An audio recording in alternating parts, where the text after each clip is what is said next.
जय जिनेन्द्र बंधुओं, आप सभी लोग भव्योदय चैनल के माध्यम से विभिन्न प्रकार के विषयों का स्वाध्याय कर रहे हैं और जैन धर्म के बारे में जान रहे हैं। आज की भव्योदय चैनल की इस कक्षा में आप सभी का बहुत बहुत स्वागत है।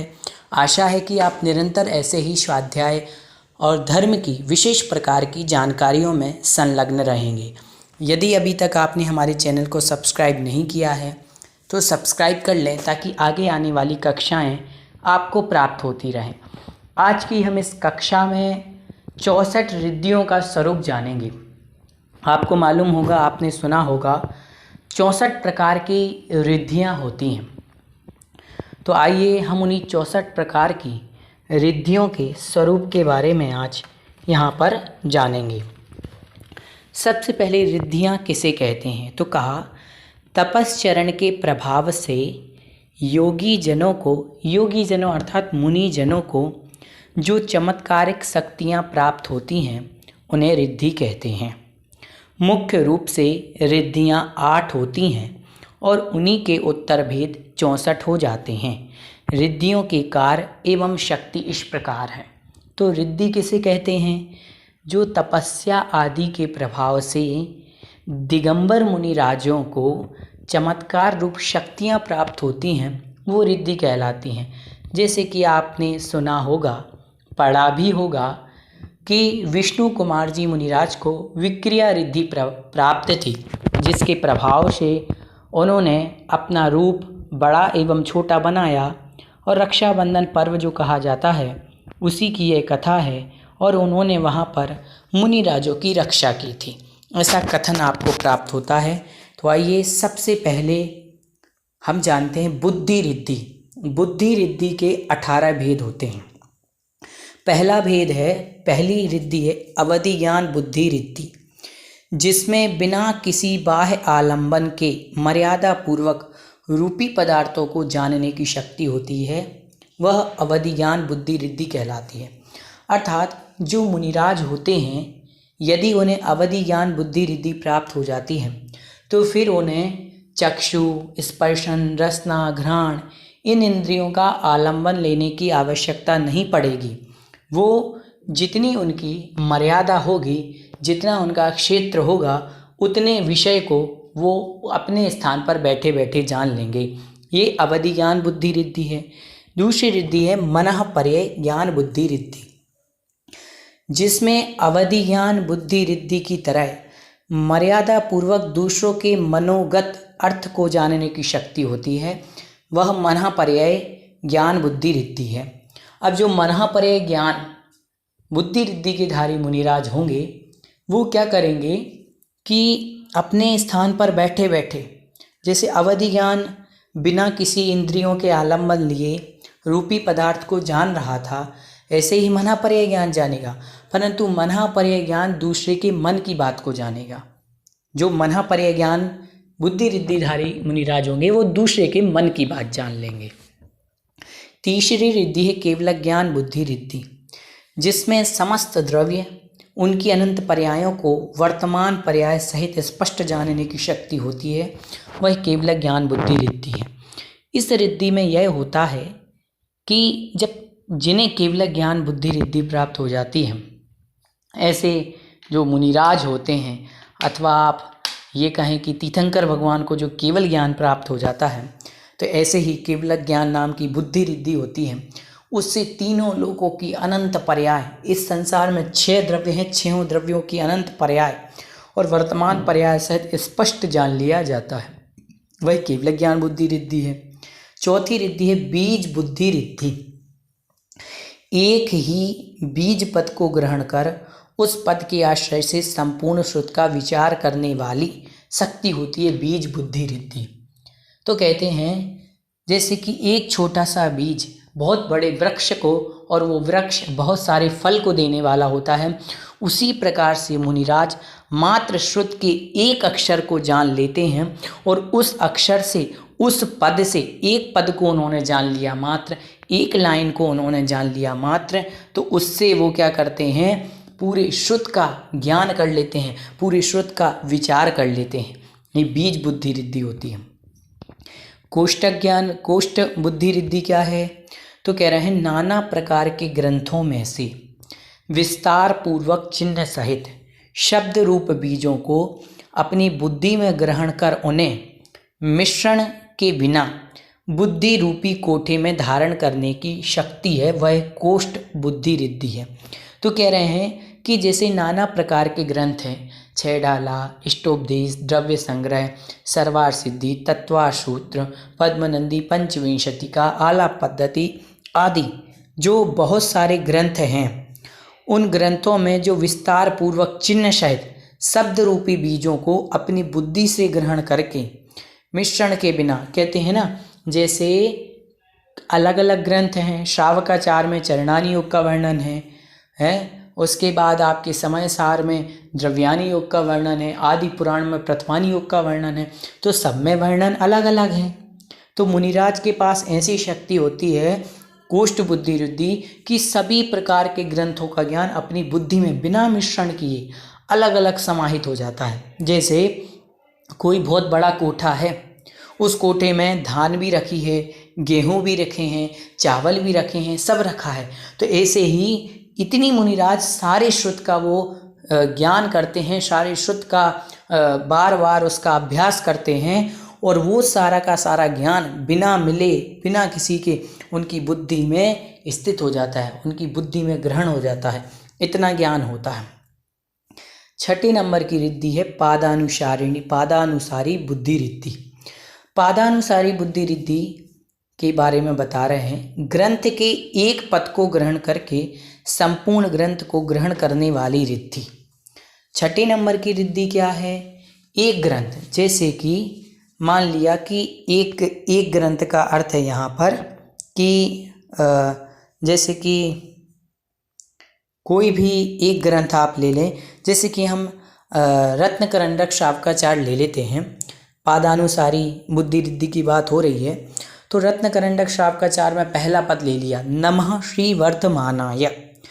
तो पादानुसारी बुद्धि रिद्धि के धारी जो मुनिराज होंगे वो एक पद अर्थात नमः श्री वर्धमानाय से संपूर्ण ग्रंथ उनको ज्ञात हो जाएगा, सिर्फ एक पद का ज्ञान करते ही। और हमें देखो कि हम कितना पढ़ते रहते हैं मालूम, मगर याद नहीं होता। लेकिन जो पादानुसारी बुद्धिधारी मुनिराज होंगे, बुद्धि रिद्धि के धारी, वो एक पद का ज्ञान करते ही संपूर्ण ग्रंथ का ज्ञान हो जाएगा। सातवें नंबर की रिद्धि है संभिन्न श्रोतित्व बुद्धि रिद्धि। तो कह रहे जो श्रोत इंद्रिय मतलब कर्ण इंद्रिय, कर्ण इंद्रिय के उत्कृष्ट विषय क्षेत्र से संख्यात योजन बाहर स्थित 10 दिशाओं के मनुष्योत्तरियंचों की वाणी को सुनकर, एक साथ सुनकर प्रत्युत्तर देने वाली रिद्धि। कितनी बड़ी बात कह रहे हैं, संभिन्न श्रोतित्व बुद्धि रिद्धि। इसका अर्थ यहाँ पर ये हुआ कि जिन मुनिराज को संभिन्न संश्रोतित्व बुद्धि रिद्धि होती है, उनके कर्ण इंद्रिय का विषय इतना तीव्र हो जाता है, इतना तीव्र हो जाता है, मतलब इसका क्षयोपशम इतना बढ़ जाता है कर्ण इंद्रिय का, कि मुनिराज संख्यात योजन दूर यदि कोई मनुष्य या कोई त्रियंच वहाँ पर कुछ कह रहा है तो उस वाणी को वो सुन लेते हैं। और 5 लोग, 10 लोग, 50 लोग एक साथ बात कह रहे हैं, उस सबकी बात को एक साथ सुन करके फिर उनका अलग अलग उत्तर दे देते हैं। ये मुनिराज होते हैं संभिन्न श्रोतित्व बुद्धि रिद्धि के धारी।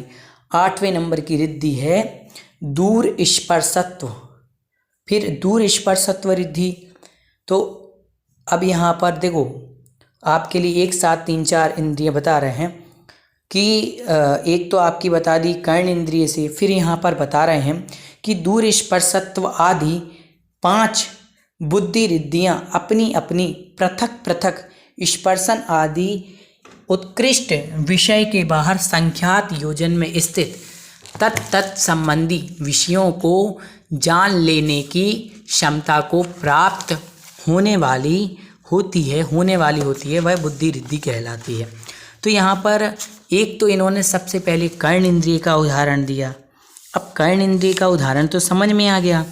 कर्ण इंद्रिय के बाद आपके यहाँ पर और इंद्रियां बताई गई, जैसे कि उसके बाद दूर घ्राणत्व, दूर स्वादित्व और दूर अवलोकनत्व और दूर श्रवणत्व, तो दूर श्रवणत्व रिद्धि तो आपको बताई दी यहाँ पर। तो 7 संभिन्न श्रोतित्व, संभिन्न श्रोतित्व को आप यहाँ पर दूर श्रवणत्व रिद्धि भी कह सकते हैं। अब 8वें नंबर की जो आपकी रिद्धि रहेगी वो रहेगी आपकी दूर अवलोकनत्व, दूरावलोकनत्व। इसका अर्थ ये हुआ कि चक्षु इंद्रिय का शयोपशम इतना तीव्र हो जाता है, इतना तीव्र हो जाता है कि संख्यात योजन स्थित जो दूर विषय है, दूर चीज़ें हैं, उनको भी मुनिराज क्या कर लेते हैं, अपने नेत्रों से देख लेते हैं। 9वें नंबर की आपकी रिद्धि होगी दूर घ्राणत्व।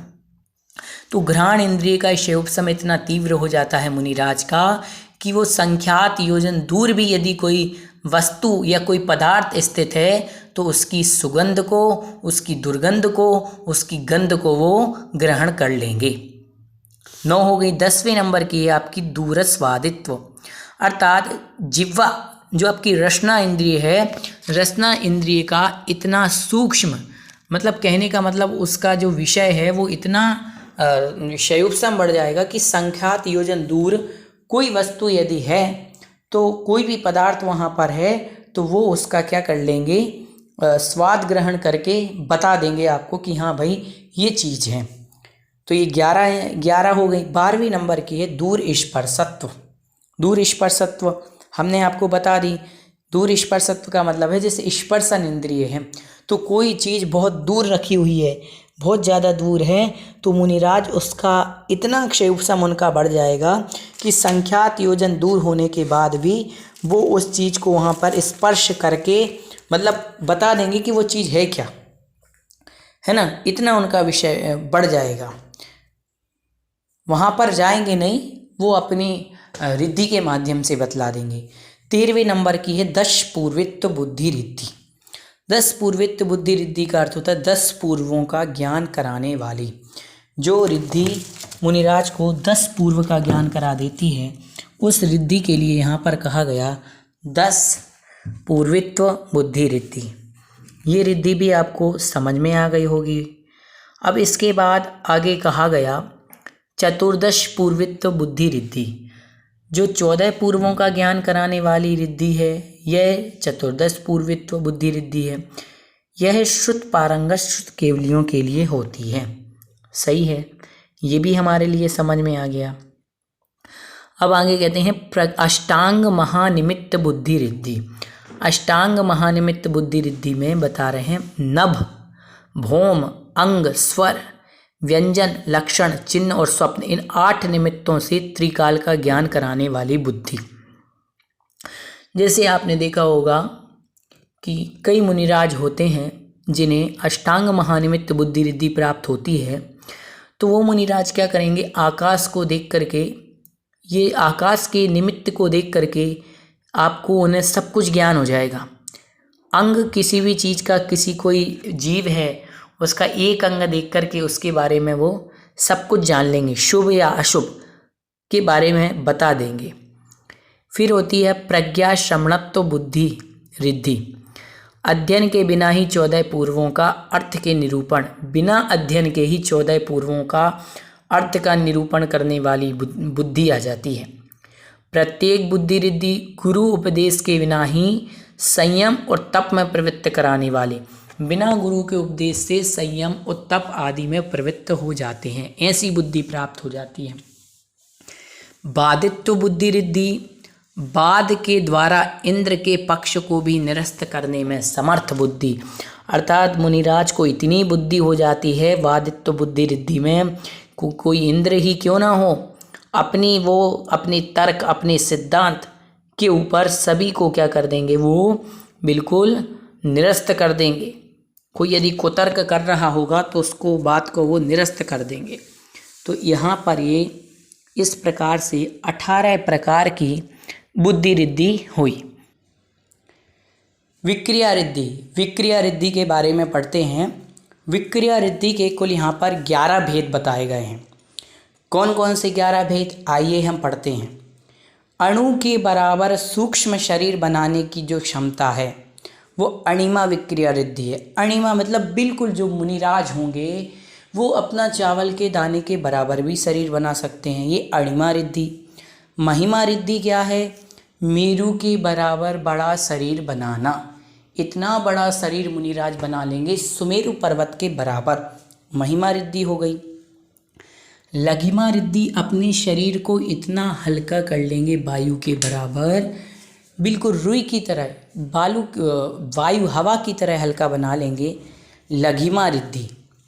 और चौथे नंबर की रिद्धि गरिमा विक्रिया, अर्थात वज्र से भी भारी, इतना भारी शरीर बना लेंगे, वज्र से भी भारी शरीर, ये गरिमा विक्रिया रिद्धि हैं। 4 हो गई। 5वीं रिद्धि है प्रकाम्य रिद्धि। वज्र से भी भारी ये हो गया। फिर भूमि पर स्थित रहकर अंगुल के अग्रभाग से सूर्य, चंद्रमा, मेरु, शिखर आदि को स्पर्श करने की जो क्षमता है वह प्राप्ति विक्रिया रिद्धि है। फिर प्रकाम्य रिद्धि, जल के समान पृथ्वी पर भी और पृथ्वी के समान जल पर चलने की क्षमता। प्रकाम्य रिद्धिधारी जो मुनिराज होंगे वो जल पर ऐसे चलेंगे जैसे कि पृथ्वी पर चल रहे हों। फिर ईशत्व रिद्धि, ईशत्व विक्रिया रिद्धि, सब जगत में प्रभुत्व बने, सारी जगत में अपना प्रभुपना फैले, ये ईशत्व विक्रिया रिद्धि होती है। वशित्व, अर्थात सब जीव समूह को वश में करने की क्षमता, समस्त गायों को, समस्त सिंह को भी ऐसे मुनिराज अपने वश में कर लेंगे कि वो बिल्कुल शांत आकर के बैठ जाएगा, ये वशित्व विक्रिया रिद्धि है। फिर शैल वृक्ष आदि के मध्य में होकर आकाश के समान गमन करने की क्षमता, अर्थात शैल, पर्वत आदि जो हैं, पत्थर आदि हैं, वृक्ष आदि के मध्य में होकर आकाश में गमन करने की जो है वो अप्रतिघात, ये अप्रतिघात विक्रिया रिद्धि यहाँ पर कहलाती हैं। तो देखो गिनते जाइएगा, यहाँ पर 9 भेद बता दिए। अब 10वें नंबर में आगे बता रहे हैं काम रूपित्व, एक साथ अनेक प्रकार के रूप, घोड़ा, गाय आदि बनाने की क्षमता काम रूपित, और अदृश्य हो जाने की क्षमता अंतर्धान रिद्धि कहलाती है। अर्थात यहाँ पर ये बताया गया कि किसी भी पदार्थ में रुकावट नहीं होना, ये अप्रतिघात, जैसे पर्वत है, वृक्ष है, सीधे निकल जाएंगे, रुकावट उत्पन्न उनमें किसी को रुकावट नहीं करेंगे, अप्रतिघात। और अंतर्धान रिद्धि, ऐसी रिद्धि उन्हें प्राप्त हो जाएगी कि वो अदृश्य हो जाएंगे, अंतर्धान रिद्धि कहलाती है। तो इस प्रकार विक्रिया रिद्धि के ये 11 भेद बतलाए गए। अब आगे बता रहे हैं कि क्रिया रिद्धि, क्रिया रिद्धि के बारे में बता रहे हैं कि क्रिया रिद्धि के कितने भेद होते हैं, उसके बारे में यहाँ पर आचार्य भगवंत बता रहे हैं। तो सबसे पहले क्रिया रिद्धि में बता रहे हैं नभस्थलगामी चारण क्रिया रिद्धि। आसन लगाकर बैठे अथवा खड़े हुए आकाश में गमन करने की क्षमता नभस्थलगामी चारण क्रिया रिद्धि है। अर्थात मुनिराज को ऐसी रिद्धि प्राप्त हो जाती है कि वो आकाश में क्या करने लगते हैं, गमन करने लगते हैं, चाहे बैठे हों अथवा खड़े हों, परंतु वो आसन लगा करके भी क्या कर सकते हैं, आकाश में गमन कर सकते हैं। जलचारण क्रिया रिद्धि, तो जलचारण क्रिया रिद्धि बताए जल काय के जीवों को बाधा न पहुंचाते हुए इच्छा अनुसार जल, कोहरा, ओस, बर्फ आदि में गमन करने की जो क्षमता होती है वो जलचारण क्रिया रिद्धि कहलाती है। उसके पश्चात बताएगा पुष्प चारण क्रिया रिद्धि, जंघाचारण क्रिया रिद्धि। जंघाचारण क्रिया रिद्धि में बताया गया 4 अंगुल प्रमाण पृथ्वी को छोड़कर आकाश में घुटनों को मोड़े बिना ही बहुत योजनों तक गमन करने की शक्ति जंघाचारण। अर्थात मुनिराज जंघाओं के बल चलते हैं, उन्हें घुटने मोड़ने की आवश्यकता नहीं पड़ती है। हम तो चलते हैं तो घुटने मोड़ने पड़ते हैं, वो घुटने नहीं मोड़ते हैं। जंघाचारण क्रिया रिद्धि हो गई। पुष्प फल पुष्प पत्र चारण क्रिया रिद्धि क्या है? इस रिद्धि में ये होता है, चारण रिद्धि जो यहाँ पर चल रही है, कि फल पुष्प पत्र आदि में यदि स्थित जो जीव हैं और उनके आश्रित जो जीवों की विराधना बिल्कुल नहीं होती है और उनके ऊपर पैर रख के चलने की क्षमता मुनिराज के पास होती है, ये कहलाती है फल पुष्प पत्र चारण क्रिया रिद्धि। अब अग्नि धूम चारण क्रिया रिद्धि क्या है? अग्नि की शिखा में स्थित जीवों की विराधना न करके उन पर चलने तथा धुएं का सहारा ले ऊपर चलने की जो शक्ति है वह अग्नि धूम चारण क्रिया रिद्धि होती है।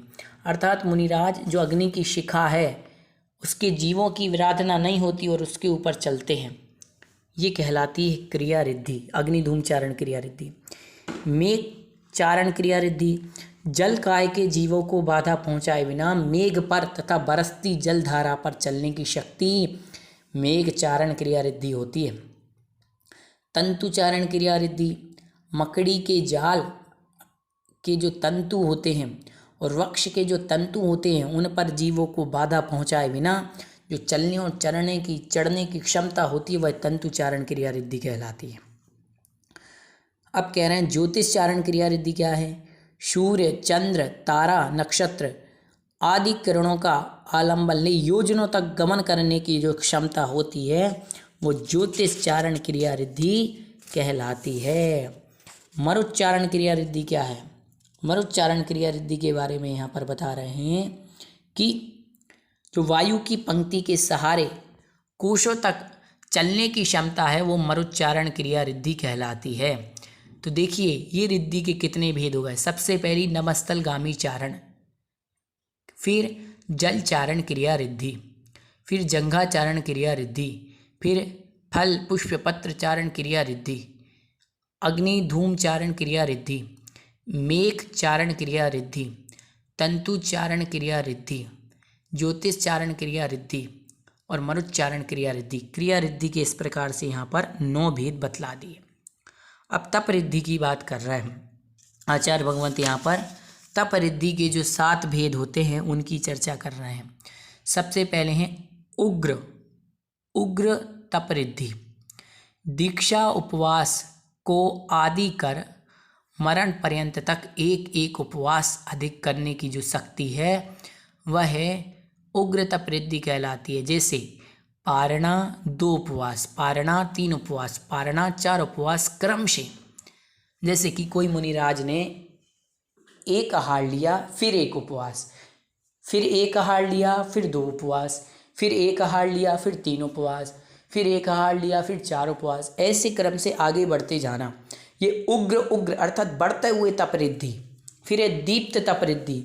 बहुत उपवास के बाद भी जिनका शरीर सूर्य की किरणों की तरह चमकता है ऐसी शक्ति दीप्त तप रिद्धि होती है। जो दीप्त तप रिद्धि के धारी मुनिराज होते हैं उनका शरीर जितना उपवास करते हैं उतना ही चमकता है। तप्त तप रिद्धि क्या है? तपे हुए लोहे पर गिरी जल की बूंद के समान खाया हुआ अन्न पानी सब क्षीण हो जाए, अर्थात मलमूत्र रूप परिणमन ना हो, ऐसी शक्ति तप्त रिद्धि, तप्त तप रिद्धि। अर्थात जैसे कोई तपा हुआ लोहा है, वो जल की बूंद उस पर जल की बूंद गिरी और वो क्या हो जाती है? बिल्कुल समाप्त हो जाती है, गायब हो जाती है। उसी प्रकार से जो मुनिराज ने अन्न आदि खाया वो सब क्षीण हो जाए, मलमूत्र रूप में परिणमित ना हो, ऐसी तप्त तप रिद्धि होती है। अब कह रहे हैं हम कि महातप रिद्धि सभी रिद्धियों की उत्कृष्टता को प्राप्त करने वाली मंदर पंक्ति सिंह निष्क्रियण आदि उपवास करने की क्षमता प्राप्त होना महातप रिद्धि।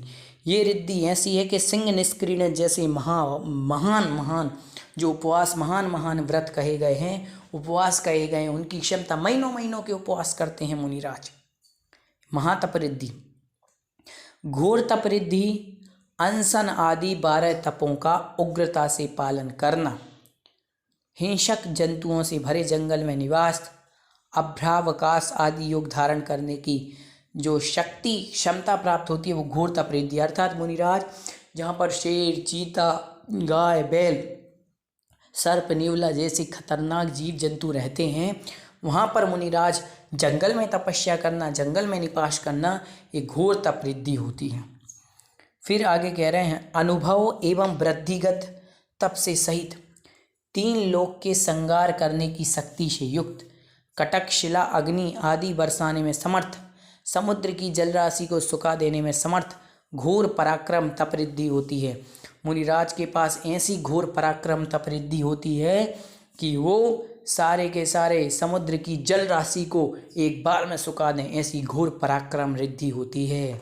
इसके पश्चात आगे अघोर ब्रह्मचारित्व तप रिद्धि के बारे में बता रहे हैं कि जिस रिद्धि के निमित्त से दुह स्वप्न नष्ट हो जाते हैं, अविनश्वर ब्रह्मचर्य का पालन हो, मुनि के रहने वाले क्षेत्र में चोर आदि सब बाधाएं, अकाल एवं महायुद्ध आदि न हो, ये अघोर ब्रह्मचारित्व तपारिद्धि होती है। अघोर ब्रह्मचारित्व तपारिद्धि का मतलब क्या होता है? इसके प्रभाव से मुनिराज में ऐसी शक्ति वहाँ पर उनके लिए प्राप्त हो जाती है कि ना तो युद्ध होते हैं, कोई यदि सर्प और न्यूला झगड़ रहे हों तो उनकी शांत मुद्रा को देख करके वो सर्प न्यूला लड़ना बंद कर देते हैं। ये अविनश्वर ब्रह्मचर्य व्रत पालन करने की शक्ति होती है। तो देखिए यहाँ पर कितनी रिद्धियाँ तप की बता दी। सबसे पहले उग्र तप रिद्धि, उग्र तप रिद्धि, ठीक है, ये तो उग्र तप रिद्धि हो गई। उसके बाद आगे बतलाया गया दीप्त तप रिद्धि, दीप्त तप रिद्धि हो गई। दीप्त तप रिद्धि के बाद तप्त तप रिद्धि, तप्त तप रिद्धि हो गई। तप्त तप रिद्धि के बाद बताई महातप रिद्धि, महातप रिद्धि हो गई भैया। फिर घोर तप रिद्धि, घोर तप रिद्धि हो गई। घोर तप रिद्धि के बाद बताया घोर पराक्रम रिद्धि, घोर पराक्रम रिद्धि और अघोर ब्रह्मचारित्व तप रिद्धि। तो ये 7 प्रकार की रिद्धियाँ यहाँ पर बतलाई गई हैं। कौन सी? तप रिद्धि। तप रिद्धि के बाद आता है बल रिद्धि। बल रिद्धि के 3 भेद बतलाए गए हैं, मनोबल, वचन बल, काय बल। एक मुहूर्त के काल के भीतर अंतर मुहूर्त में संपूर्ण श्रुत का चिंतन करने की क्षमता होती है, वह मनोबल रिद्धि कहलाती है। ठीक है, अर्थात अंतर मुहूर्त के भीतर मुनिराज संपूर्ण श्रुत का चिंतन कर लेंगे, वो मनोबल रिद्धि। वचन बल रिद्धि क्या है?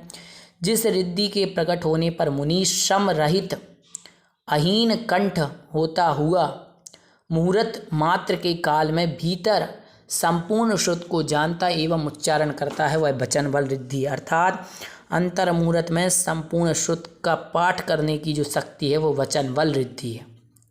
काय बल रिद्धि क्या है? जिस शक्ति के प्रभाव से चतुर्माशाधिक रूप का उत्सर्ग करते हुए श्रम रहित कनिष्ठ उंगली मात्र से 3 लोक को उठाकर अन्य स्थापित करने की क्षमता काय बल रिद्धि। अर्थात 2, 3, 4, 6, 12 महीने तक खड़े रहने की सामर्थ्य हो जाती है मुनिराज में, और अंगुली के अग्रभाग से 3 लोकों को एक स्थान से दूसरे स्थान पर उठाकर रखने की शक्ति काय बल रिद्धि कहलाती है।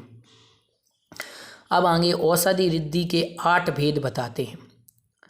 जिस रिद्धि के प्रभाव से ऋषि के हाथ पैर के स्पर्श से रोगी का रोग दूर हो जाए, ये आमर्ष औषधि रिद्धि है। आमर्ष औषधि रिद्धि यहाँ पर ऐसी होती है कि यदि मुनिराज के हाथ पैर का स्पर्श हो जाए तो रोगी की बीमारी ठीक हो जाए, आमर्ष। फिर श्वेल औषधि रिद्धि, ऋषि के लार, कफ, थूक आदि से रोग को दूर करने की क्षमता श्वेल औषधि। अर्थात जो मुनिराज होते हैं, यदि उनकी लार, उनकी थूक, यदि उनका थूक भी रोगी को लगा दिया जाए तो उसका रोग दूर हो जाएगा, ये होती है श्वेल औषधि रिद्धि। पसीने के आश्रय से शरीर में लिप्त मल जल कहा जाता है, जल कहलाता है। उस जल में रोग को दूर करने की क्षमता होती है। जैसे पसीना आ रहा है और पसीने के साथ जो मैल निकलता है ना, वो जल कहलाता है। यदि वो किसी रोगी को लगा दिया गया तो उसका रोग दूर हो जाएगा, जल औषधि रिद्धि। मल औषधि रिद्धि क्या है? जिस शक्ति के निमित्त से जिह्वा, आँख, दांत, कर्ण, नासिका का मल रोग दूर करने का कारण बनता है, मल औषधि रिद्धि।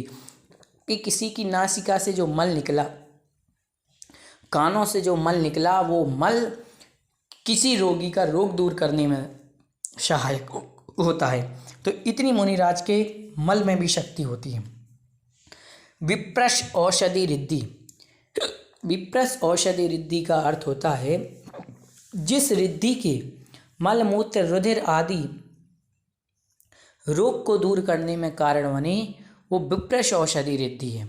अर्थात जो मल, मूत्र, खून आदि हैं, ये सब रोगी है, उस रोगी के रोग को दूर करने में सहायक बनते हैं। सर्वौषधि रिद्धि, जिस रिद्धि के बल से मुनिराज से स्पर्शित जल वायु सर्व रोगों को हरने वाली होती है, ये क्या कहलाती है? सर्वौषधि रिद्धि। मुख निर्विष रिद्धि क्या कहलाती है? तो जिस शक्ति के निमित्त से वचन मात्र द्वारा महाविष से व्याक्त व्यक्ति निर्विष हो जाए और विष युक्त भोजन भी निर्विष हो जाए, वह मुख निर्विष रिद्धि कहलाती है। तो सर्वौषधि रिद्धि के बाद मुख निर्विष रिद्धि हुई। अब आगे और यहाँ पर बता रहे हैं कि मुख निर्विष रिद्धि के बाद दृष्टि निर्विष रिद्धि।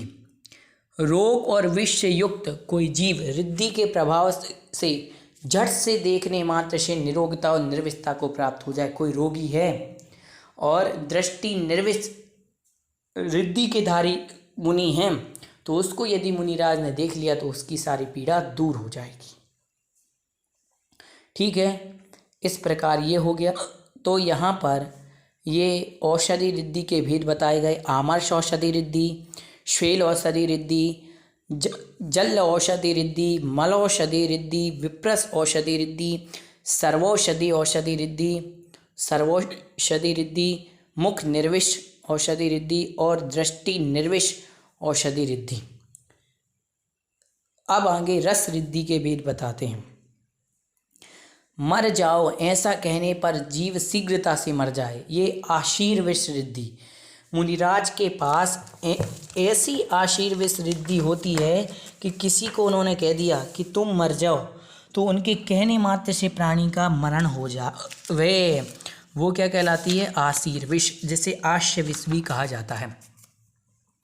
फिर दृष्टिविष, जिस रिद्धि के बल से रोष युक्त ऋषि से देखा गया जीव सर्प से काटे गए तुरंत मर जावे, जैसे सर्प से काटा गया प्राणी तुरंत मर जाता है, वैसी दृष्टि क्रोध युक्त रोष युक्त मतलब किसी क्रुद्ध मुनि ने किसी प्राणी को देख लिया तो वो तुरंत मर जाए, ये दृष्टि विष है ना। परंतु यहाँ पर बतलाया गया वीत रागी श्रमण ऐसा अपकार नहीं करते, ये केवल तप का प्रभाव बताया गया। वो ऐसे किसी को मारेंगे नहीं, ये तो उनके बताया जा रहा है कि ऐसी शक्ति होती है।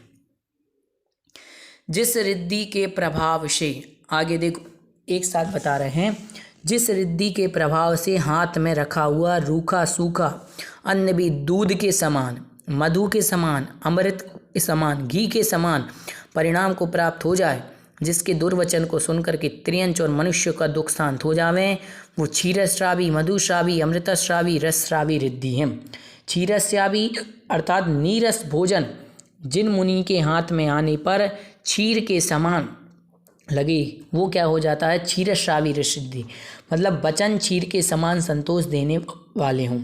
मधुश्रावी, नीरस भोजन जिनके आने पर मीठा हो जाए। मधुश्रावी, नीरस भोजन जिनके हाथ में आने पर घी के समान हो जाए। सर्पिश्रावी, 5 हो गई, छठी रिद्धि है, जिनके हाथ में भोजन आने पर अमृत के समान हो जाए, वो अमृतस्रावी। तो इस 6 यहाँ पर जो रस रिद्धि है उनके भेद बतलाए गए। आगे अक्षीण, जो अक्षीण महानस रिद्धि के बता रहे हैं कि जिस रिद्धि के प्रभाव से मुनि के आहार के पश्चात जो शेष बचा हुआ भोजन चक्रवर्ती की पूरी सेना में यदि थोड़ा थोड़ा भी भोजन मतलब जीम लें, पूरी सेना भी जीम लेवे तो भोजन कम नहीं पड़ेगा। अर्थात किसी के घर में आहार हो गए और अक्षीण महानसधारी वो मुनिराज हैं, तो भले ही एक कटोरी खीर क्यों ना बनाई हुई, वो खीर उस घर में ख़त्म नहीं होगी, चाहे पूरी चक्रवर्ती की सेना ही क्यों ना उसको ग्रहण कर ले। अक्षीण महालय रिद्धि, जिस रिद्धि के प्रभाव से समचतुष्कोण 4 धनुष प्रमाण क्षेत्र में असंख्यात मनुष्य त्रियंच बिना किसी व्यवधान के बैठ सके। मान लिया यदि कोई छोटी सी जगह भी है और अक्षीण महालय रिद्धिधारी के मुनिराज यदि वहाँ बैठे हैं, तो उसका ये रिद्धि का प्रभाव रहता है, वहाँ पर कितने ही लोग बैठ जाएं पर व्यवधान नहीं होता। देखिए, तो इस प्रकार से जो बताए गए हैं यहाँ पर बुद्धि रिद्धि के 18 भेद, विक्रिया रिद्धि के 11 भेद, क्रिया रिद्धि के 9 भेद, तप रिद्धि के 7, बल के 3, औषधि के 8, रस रिद्धि के 6 और क्षेत्र इन रिद्धियों के 2, तो कुल मिला के इसके 64 भेद इस प्रकार से हो जाते हैं।